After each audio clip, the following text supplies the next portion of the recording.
Child's Play, a fan novelization of the first film by Jeremy Terry. Prologue, Dark Beginnings. The frigid north wind blew along the streets of Chicago, Illinois, carrying the message that winter was here to stay. That spring's warming embrace was a lifetime away. Mothers and fathers lay asleep in their beds, dreaming uneasy 3 o'clock in the morning dreams. They shivered, but not from the cold, for a shadow had fallen over the city. It's been said that 3 in the morning is the soul's midnight, that more people die in their sleep at that time than any other. It is a time for fear when old men wake, listening for the cry of the death watch beetle, and roll over to hold their wives tighter. 3 in the morning is a time of loss. It had been 3 in the morning in Chicago for more than a year now. A specter haunted the bustling streets. Charles Lee Ray sat in the passenger seat of the black van parked along the curb across from Chucky's bar, lost in his own thoughts. He was a handsome man of 30, well-dressed in a gray suit and fur-lined overcoat. His hair hung down to his shoulders, caught the light from the streetlight outside. He was lucky. He had a face that let him get close to people, made them drop their guard, unaware of the monster in their midst. By the time they found out what he truly was, it was already too late. 18 times. 18 useless pieces of trash that he had given purpose.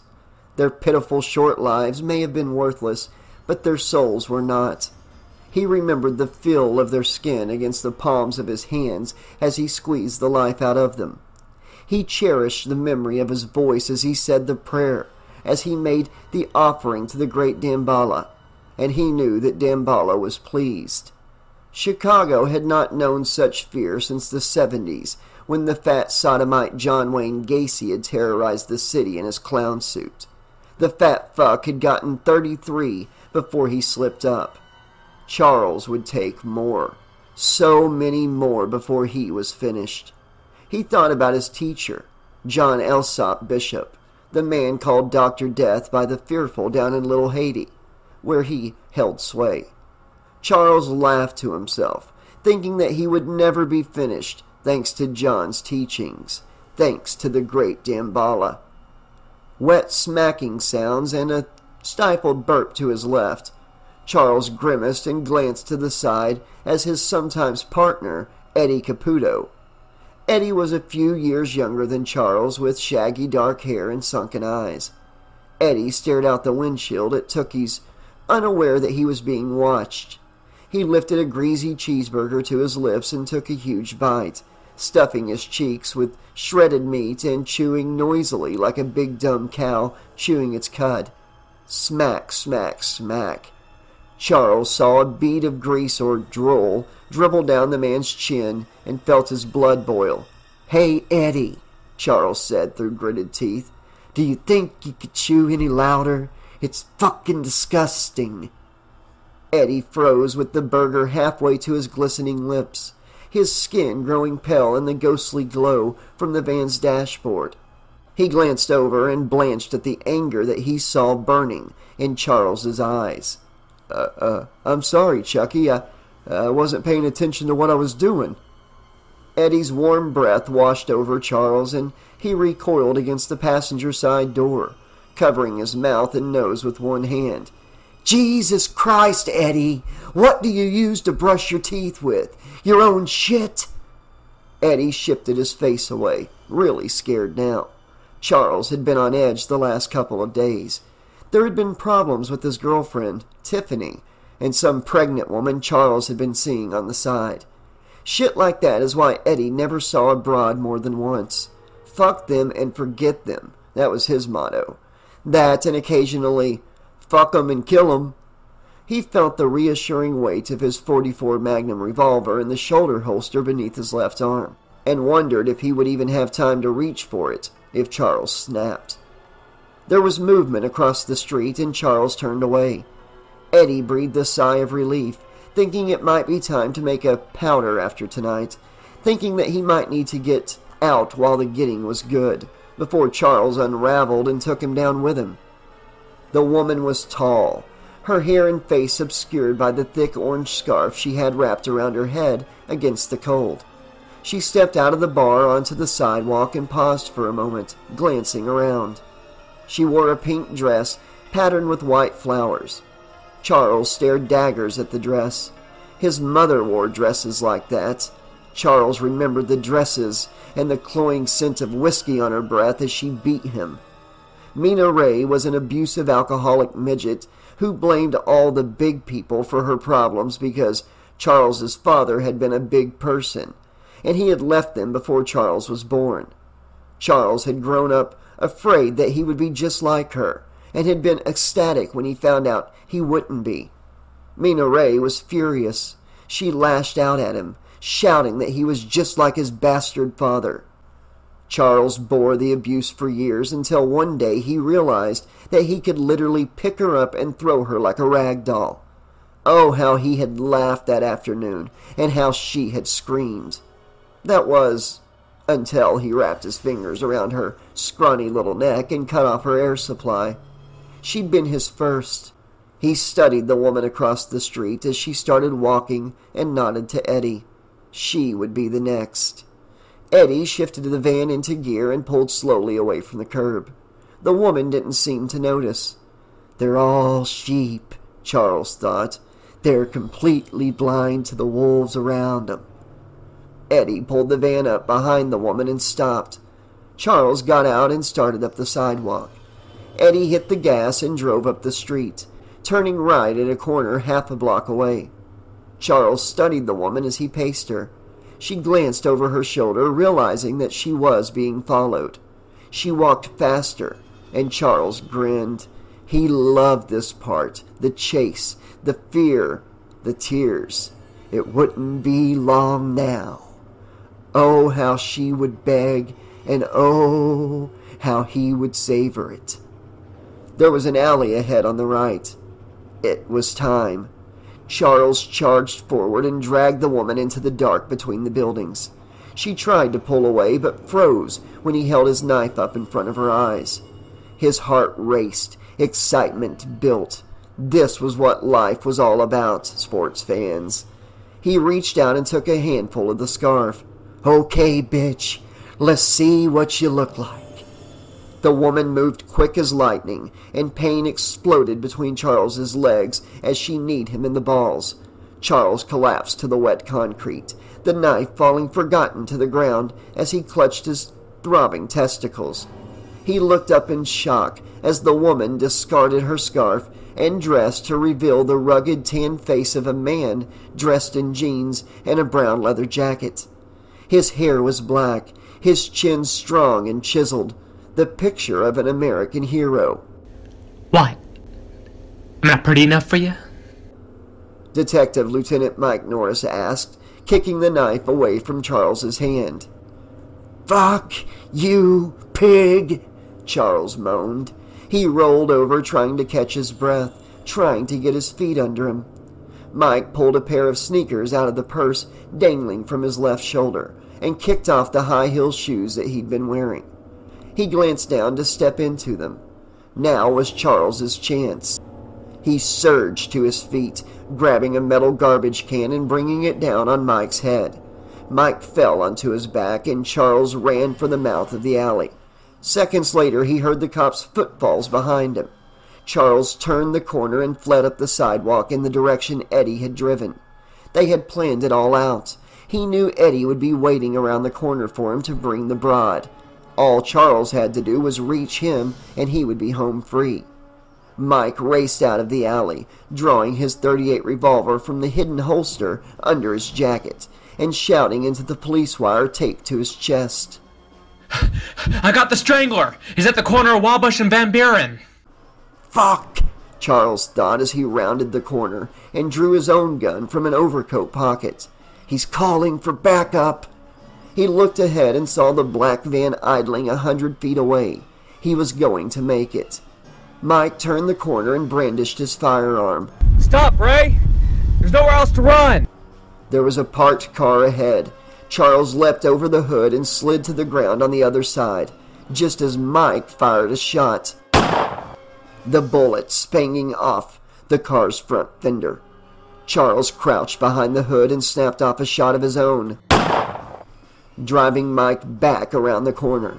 Charles turned and ran out into the street, waving for Eddie. Mike glanced around the edge of the building, saw that the strangler was running, and fired. The bullet took Charles in the lower leg, sending him sprawling across the macadam. Fire seared Charles's leg, and he cried out. He heard sirens shrieking and tires squealing as a patrol car sped around the corner behind him. Charles limped towards the van as fast as his injured leg would allow. "Eddie, help me!" The van's taillights flared on, and then the vehicle was speeding away from the curb, away from Charles.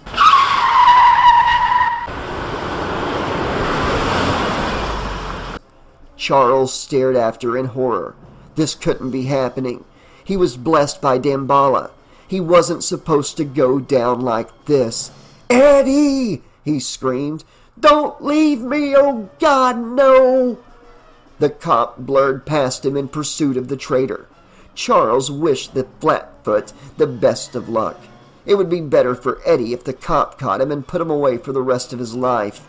Life in prison would be far better than what Charles was going to do to him if he ever saw the bastard again. Footsteps behind. The hero was coming on strong.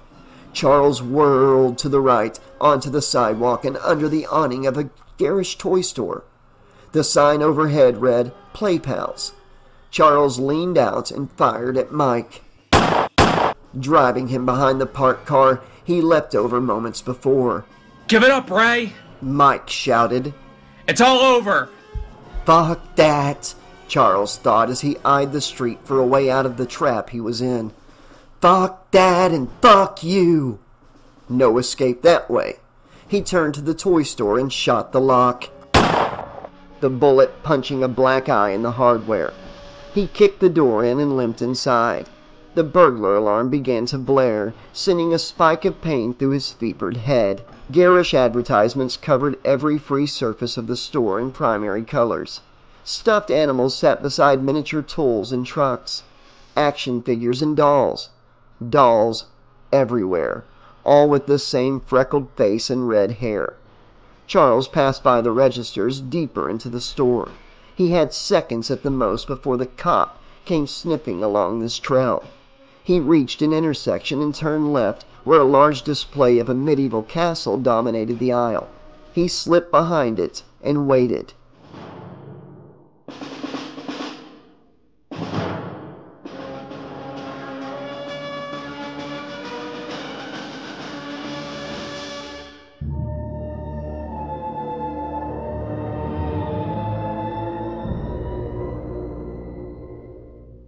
Detective Lieutenant Mike Norris was scared.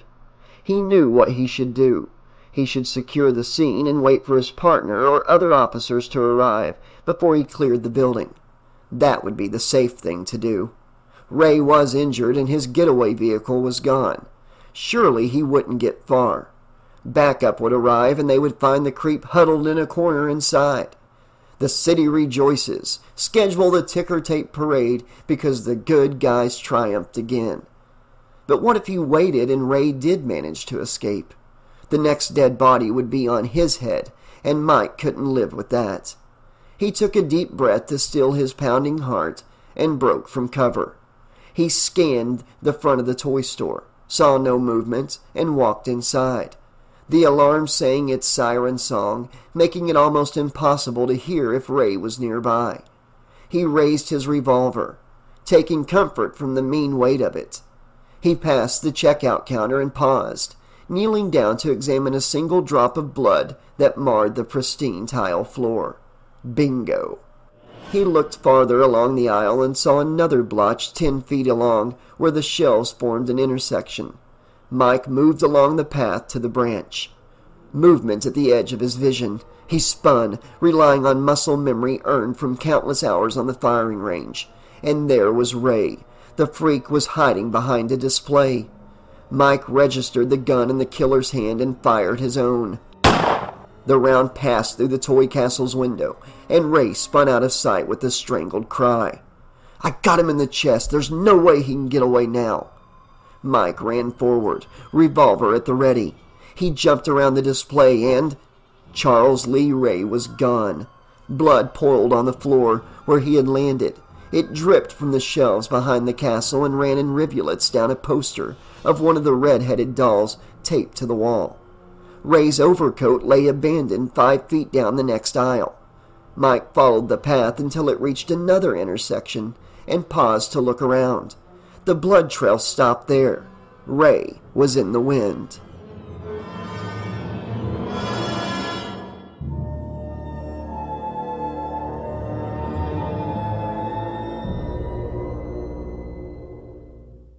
Charles stumbled along a dark aisle near the back of the store, his slow progress marked by the beady eyes of countless fairy tale critters. He tried to take a deep breath and pulled fire into his lungs. He coughed a fine mist of blood into the hand not holding his perforated chest and moaned. He leaned against the wall between 2 shelves and looked down at himself. The gray suit was soaked through with gore. He could feel it running down his chest beneath his shirt to pull at his waist. He took another breath and felt a strange sucking sensation from his chest wound. He couldn't seem to catch his breath. "Oh, God," he whispered. "I'm dying." He was special. He had Great Dambala's favor. Things were not supposed to go like this. He clamped a hand over his chest, trying to plug the hole, and felt hatred blossom in his rotten soul. He took a deep breath and gave vent to the vitriolic rage inside. "You hear me, you son of a bitch? I'm gonna get you for this. I'm gonna get you, and I'm gonna get Eddie, no matter what." Charles coughed again, and he moaned as the pain in his chest deepened. It felt like something inside had ruptured when he screamed. This was agony far beyond anything he had ever endured before. This made all the beatings he took at the hands of his bitch mother feel like a gentle breeze. He pushed away from the wall and staggered on, clutching the shelves for support. Darkness was inching in at the edge of his vision, bringing numbness with it. He was running out of time. "I gotta find somebody," he said. "I gotta find somebody." He reached the end of the aisle, tried to turn, and went sprawling into a shelf piled to the ceiling with large yellow boxes. They tumbled down on top of him in an avalanche. Charles rolled over on his side. He tried to stand and found that he didn't have the strength.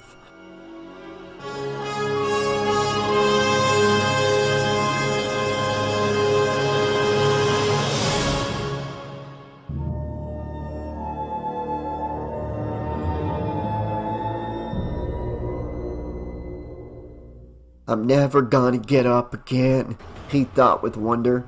"I'm gonna die here on the floor in the middle of this shitty little toy store.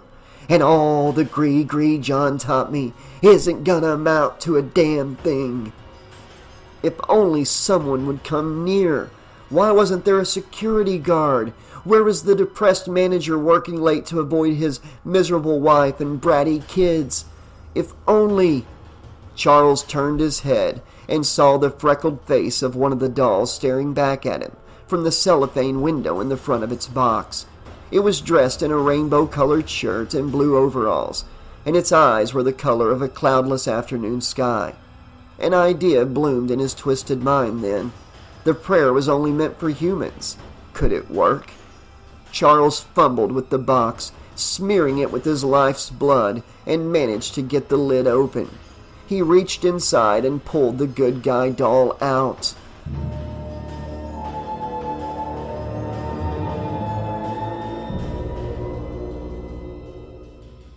This must be the biggest goddamn toy store in the state of Illinois, Mike thought as he turned down yet another empty aisle. No, check that. I bet it's the biggest toy store in the continental United States. Why in the hell do they need a store so big? "You hear me, you son of a bitch? I'm gonna get you, and I'm gonna get Eddie." The hair stood up on the back of his neck. He had made more than his fair share of enemies over his career in law enforcement, and this was far from the first time a perp had threatened to kill him. And yet, Mike had never heard such raw hatred in another person's voice. It had reverberated from the very walls in almost physical waves. How had the man shouted like that? The shot in the chest almost certainly punctured a lung. He should be drowning in his own blood, unable to draw breath. You better be careful, bud. He might be livelier than you think, lively enough to make good on his promise. The chanting started then, seeming to come from every direction at once. Give me the power I beg of you!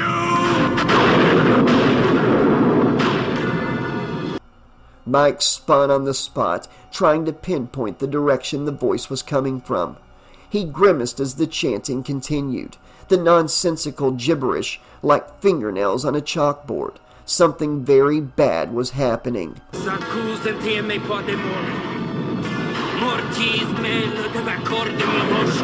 Mike moved towards the center of the store, where a mountainous display of good guy dolls reached up to the skylight overhead. There was a low rumble he felt in his chest, a flash of light. Mike looked up at the skylight and felt his blood run cold. Where there was a clear, starry sky 5 minutes ago, there was now a roiling cloud of darkness that blocked out all lights, save for that produced by itself. The mass billowed and pulsed as if thousands of maggots writhed within its black bulk. Oh God! Oh Jesus! What is that? The chanting was nearer now, only an aisle or two away, but Mike was frozen beneath the cloud that was not a cloud. Here was the midnight thing that hid beneath his bed when he was 6 years old. Here was the thing that hunched in the closet with slimy claws and wet teeth. Here was the thing that watched. He sees me. Mike, a lapsed Catholic 10 years from the last time he darkened a church doorstep, crossed himself. Ray's voice reached a crescendo that was echoed by the thunder outside.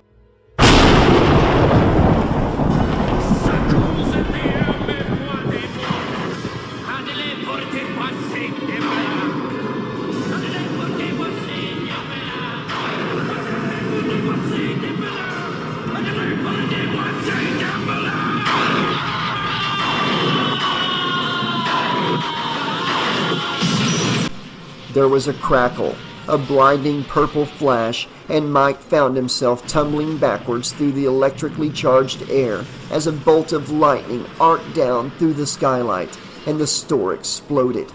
He struck a column, heard the strident bringing of a phone as it tore loose under his weight and skidded across the floor amongst the flaming remains of stuffed animals and melted pink plastic good guys.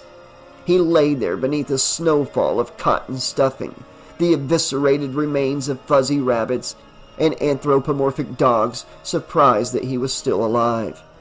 All was quiet now. The lightning had done for the blaring alarm just in time for Mike to hear the distant warble of approaching police cars. Backup was finally on the way. He stood and nearly fell as the whole world swam around him. Pain flared at the base of his skull, and he winced. Let it pass, he told himself. Shake it off. You still have a job to do. Easier said than done. Dizziness persisted as he shuffled to the destroyed display beneath the shattered skylight.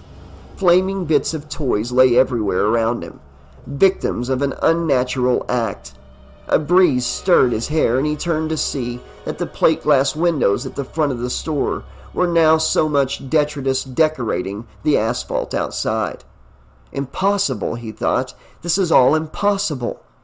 He looked up through the skylight and saw a tiny star wink at him from the once again cloudless night sky, seeming to say everything was all right. He could forget the cloud and his dark thoughts and begin to fit the world back inside the neat box he built for it with his rational mind. Mike looked away and saw a brown leather shoe sticking out from beneath a mound of yellow and red boxes 10 feet away. He walked to it, gun raised, and kicked the boxes aside. Charles Lee Ray lay on his side. his unseeing eyes fixated on a good guy doll he'd removed from its box for some reason, known only to him. A single well-manicured hand stretched out to rest on the doll's forehead. He's dead. The bastard is actually dead. A crunch behind him. Mike turned, gun raised, to find his younger partner, Junior Detective Jack Santos, standing 5 feet away, with his hands raised in the air. "Whoa, Mike! Careful where you point that thing!" Mike frowned, confused for a second, and then he noticed the revolver clutched in his hand. He lowered it with a sigh. Shit, Jack, I'm sorry. Did you get Caputo? "He's stewing in the back of the car as we speak." He lowered his hands as Mike holstered his gun, a big shit-eating grin spreading under his bushy mustache. "You got him! You killed the Lakeshore Strangler!" Yeah. Mike said, looking around at the destroyed toy store. It's over.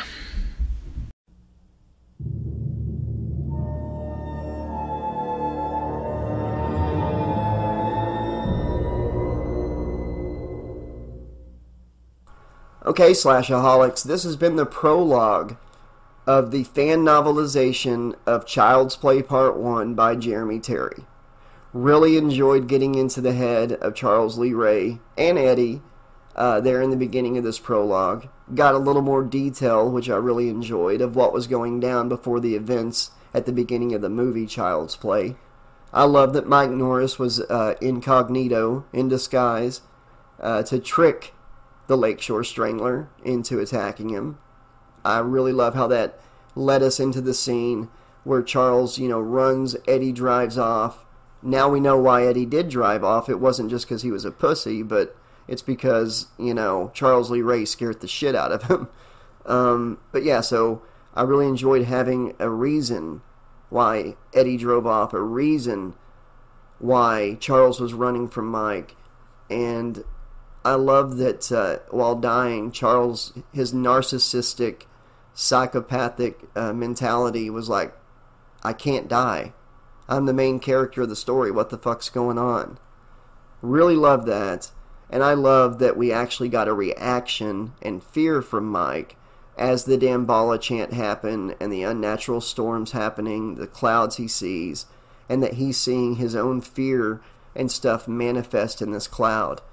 I love that Jeremy is tying the backstory, keeping with what Matthew Costello did with Child's Play 2 and 3 novelizations with Mina Ray, or Mena Rain, I can't remember how I pronounced it in the other 2 books. The whole fact that she was a little person, and, Chucky despised that, and now he's going to become a little doll. It's just so perfect, karmic justice. Love that backstory. Love that he was sacrificing people to Damballa. And really enjoyed hearing Eddie call him Chucky, before he was the doll. Dug that. I know Chucky's a nickname for Charles. I'm not saying I don't know that, but it's just really cool to actually hear him called that. And great throwback to Tiffany and to the whole plot storyline from Curse of Chucky. Great job there about him seeing the pregnant lady on the side. Eddie wouldn't know that, he's kidnapping the pregnant lady on the side or whatever, but yeah, great stuff. Cannot wait to see what Jeremy does with the rest of the story. Big thank you to Sean Campbell for guest voicing Mike Norris. He will actually be voicing him anytime Mike Norris pops up in this book. And Garbage Pail Queen, thank you. You're going to be hearing her. She voiced Andy in the Child's Play 2 novelization back whenever I put that one out. She's returned to voice Andy again to keep with the continuity. So big thank you there. And that picture you saw at the very beginning of this episode was actually a Garbage Pail Kids card that she made for the 80s Slasher Librarian for me and named it Slashy Read. And I think that was just great. It looked like a real Garbage Pail card. Loved it. So happy to have my own Garbage Pail Kid character, even if it's not official. It's official for me.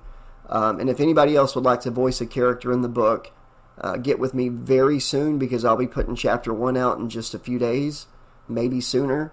So if you want to voice a character and you are a patron of the channel at the $10 tier or higher, let me know and I'll get you the lines and you can be a part of this audiobook. Also, just to update everybody, I will still be putting out chapters of Freddy vs. Ash. It's going to be maybe like once a week on that book. And once I finish it or Child's Play 1 here, I'm actually going to be narrating a fan novelization of Halloween 5. So that's going to be a lot of fun. Alright guys, I'm going to leave you with a Good Guys commercial here at the end. Until next time, this has been your friendly neighborhood 80s slasher librarian saying thanks for listening, be excellent to each other, and remember, the sun never sets on those who ride into it. Have a good night, everybody.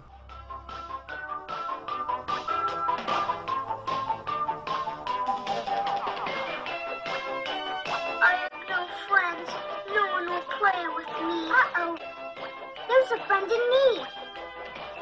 Hey, cheer up! Who are you? I'm a good guy. I've just come from the Good Guy Clubhouse, and I'll be your friend to the end. Heidi ho! Ha ha ha! That's our Good Guys show for today. But don't go away, because we've got a very important Good Guy message just for you. Hi, good guys. Boy, have I got news for you. Now you can have your very own Good Guy doll. That's right. You can have all the adventures we have on TV in your very own home. Good guys say 3 different sentences. We even turn our heads and blink our eyes when you talk to us. Right, Oscar? Hi, I'm Oscar, and I'm your friend to the end. Heidi ho! Ha ha ha! Every good guy has a name all his own, so he can be your very own best friend.